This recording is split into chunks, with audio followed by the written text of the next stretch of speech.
आपल्या चॅनलला सबस्क्राइब करायला विसरू नका। धन्यवाद। प्रशासना अगोदर मला माझ्यासाठी माझी समाज आणि माझ्या समाजातले लोक आहेत, लोकांची भावना ही खूप महत्त्वाची असतात माझ्यासाठी। राहिल्या गोष्ट प्रशासनाच्या जे माझे वकील मित्र आहेत ते त्यांना बोलल्या गेलेले आहेत, तर ते सर्व सांभाळून घेऊन जेवढं लिगल ती माहिती बघून घेतील। आता हे सुरुवात झालेली आहे। आता हे फक्त एक पायरी आम्ही चढलेलो आहे। आता फक्त पायऱ्याला चढवायचं काम आम्ही करणार आहोत। पुढील काय रणनीती राहणार तुमची? पुढील आता पहिली गोष्ट तर समाज आमचं एक झालेला आहे।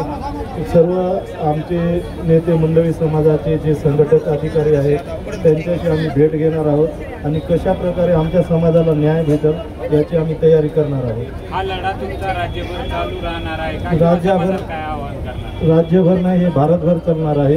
आता मराठांनी मुंबई जाम केली होती, तर आम्ही मुंबई आणि दिल्ली जाम करायची तयारी करणार आहोत। तुम्ही हे आंदोलन आज सोडायला मात्र तुमचा जन आक्रोश होता की आज सोडू नये म्हणून त्यांची विचारसरणी सॉरी वन सर, त्यांनी तुमच्या जनतेचं असं म्हणणं होतं की आज तुम्ही आंदोलन सोडू नये, कारण या ठिकाणी मुख्यमंत्री किंवा त्यांचा प्रतिनिधी यायला पाहिजे असं बरोबर आहे।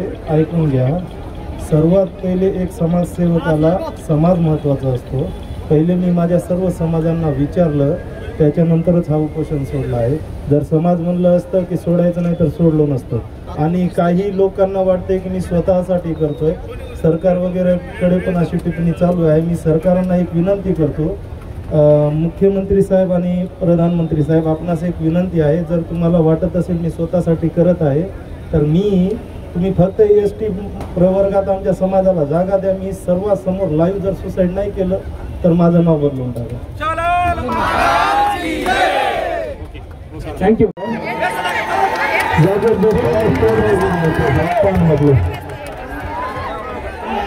तमाम विचाराशिवाय तंत्रशिवाय में सोडायला गेले ताण म्हटलं जागेपर्यंत शांत बसून भेटू नाही आपण दुसरं काय आम्हाला तमने विनोद भाई बोलो है सामने सीधा बोलो विनोद भाई बोलो चाहता हम जागे शांत बसो तुम्हारी भावना आनंद कर दीजिए। हाँ बोलो तुम्हारा भाषण चालू। जर हे व्हिडिओ आवडला असेल तर सबस्क्राइब करा। धन्यवाद।